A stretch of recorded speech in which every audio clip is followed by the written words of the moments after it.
Kolonialisme Prancis di Indonesia.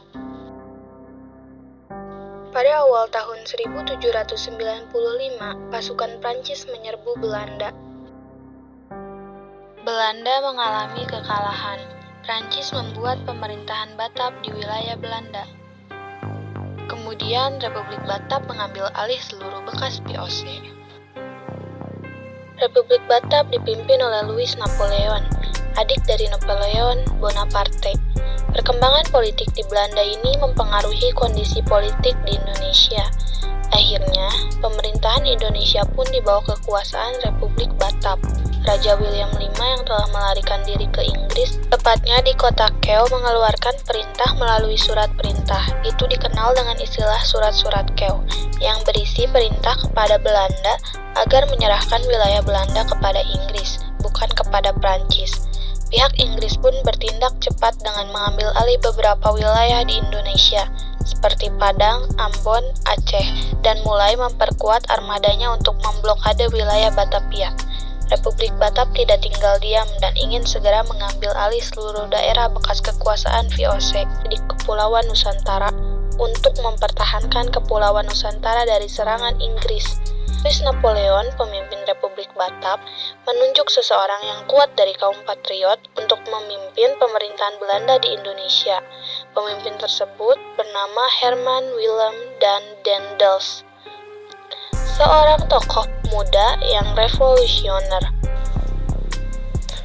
Pemerintahan Daendels sebagai Gubernur Jenderal di Indonesia berlangsung dari tahun 1808 sampai dengan 1811. Tugas utamanya adalah mempertahankan Pulau Jawa agar tidak dikuasai oleh Inggris, menghapus feodalisme, menjadikan masyarakat Indonesia lebih dinamis dan produktif. Selama masa pemerintahannya, Daendels telah banyak mengeluarkan kebijakan dalam bidang pertahanan dan keamanan, politik dan pemerintahan, kebijakan peradilan, serta kebijakan sosial ekonomi. Untuk kebijakan dalam bidang sosial dan ekonomi, kebijakan Gubernur Daendels ditunjukkan untuk memperbaiki keuangan pemerintahan Belanda akibat kerugian VOC.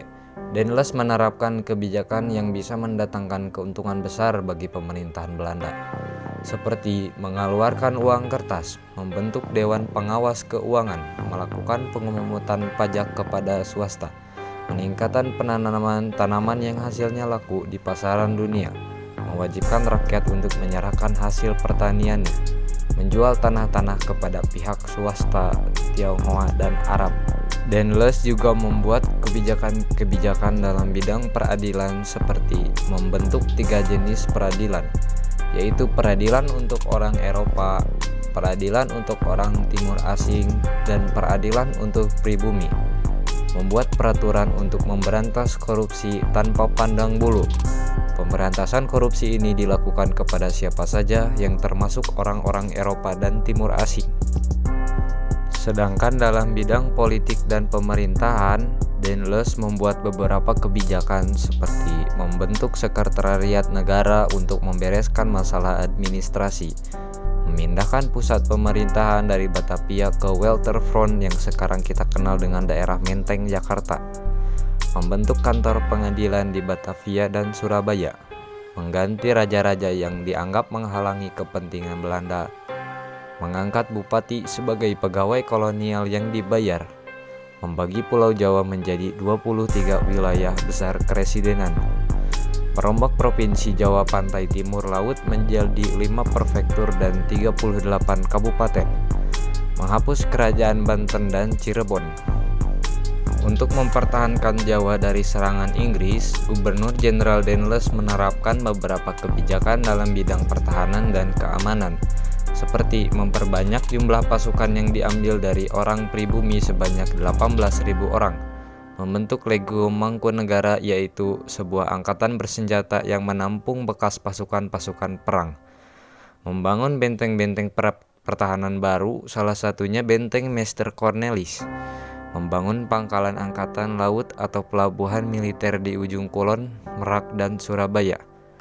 Kebijakan Daendels yang paling terkenal adalah membangun jalan raya sepanjang kurang lebih 1.100 km, mulai dari Anyer, Provinsi Banten, sampai dengan Panarukan, Jawa Timur. Masa pemerintahan Daendels berlangsung selama 3 tahun. Daendels menggunakan kebijakan-kebijakan tersebut saat menjabat menjadi Gubernur Jenderal. Di antara kebijakan tersebut, kebijakan bidang dan pertahanan mengubah citra Daendels menjadi diktator saat Daendels mengerahkan rakyat Indonesia untuk kerja rodi membangun jalan dan pangkalan, membawa penderitaan terhadap rakyat Indonesia dan kesalahan terbesarnya. Daendels menjual tanah-tanah kepada pihak swasta dan hasilnya untuk memperkaya diri sendiri. Akibatnya, Daendels ditarik dari jabatannya.